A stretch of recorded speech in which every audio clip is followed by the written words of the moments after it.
Active efforts means for the state to provide affirmative, active, thorough, and timely efforts intended primarily to maintain or reunite an Indian child with his or her family, and to help families remedy the conditions that brought the child and family into the child welfare system. It is a much higher standard than the reasonable efforts provided by federal and state law, and active efforts is what many organizations believe should be provided to all children in similar proceedings, and not just those qualified with ICWA. ICWA active efforts means the state cannot take a passive approach in helping parents or guardians in child custody proceedings. They must take an active role in connecting the parent or Indian custodian with resources instead of simply just providing resources. ICWA's active efforts honor the way of life and to be conducted in partnership with the child's tribe, and all members of the child's family. Determining the appropriate active efforts may entail discussions with tribal leaders, elders, religious or spiritual figures, or academics with expertise may take place to determine the culture-appropriate services provided to the family. Culturally appropriate services in the child welfare context could include trauma-informed therapy that incorporates best practices in addressing Native American historical and intergenerational trauma. Pastoral counseling that incorporates a Native American holistic approach and focus on spirituality, and tribal Native faith healers or medicine, holy men or women within the tribe who utilize prayers, ceremonies, sweat lodges, and other interventions.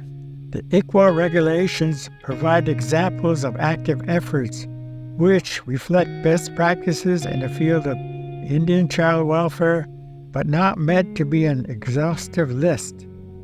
Active efforts must be tailored to each child and family by conducting a comprehensive assessment of the circumstances involving the Indian child's family and overcoming the barriers to safe reunification.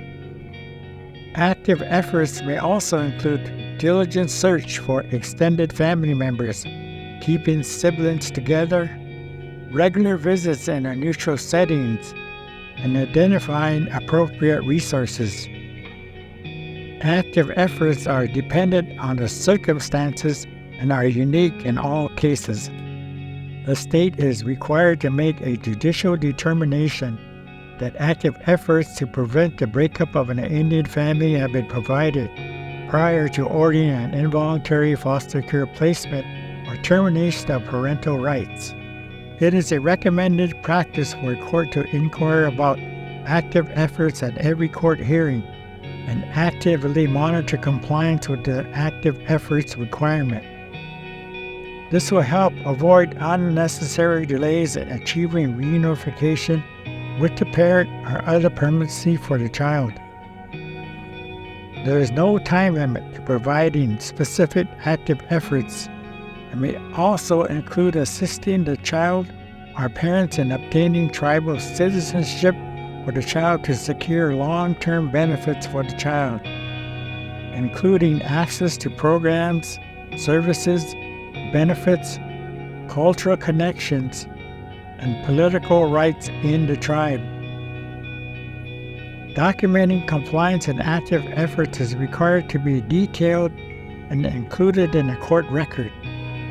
Written documentation ensures the state agency has provided sufficient documentation to the court in reaching conclusions in the provisions of active efforts. Documentation includes relevant information of the issues the family is facing, list of active efforts provided to address the issues, and reasonings for choosing those specific active efforts, chronological dates, persons contacted, and results of whether the active efforts where satisfactory are adjusted to better address the issues. ICWA does not establish a standard of evidence for review, but on the underlying actions of whether there is clear and convincing evidence for foster care placement, or evidence beyond a reasonable doubt for a termination of parental rights to be determined.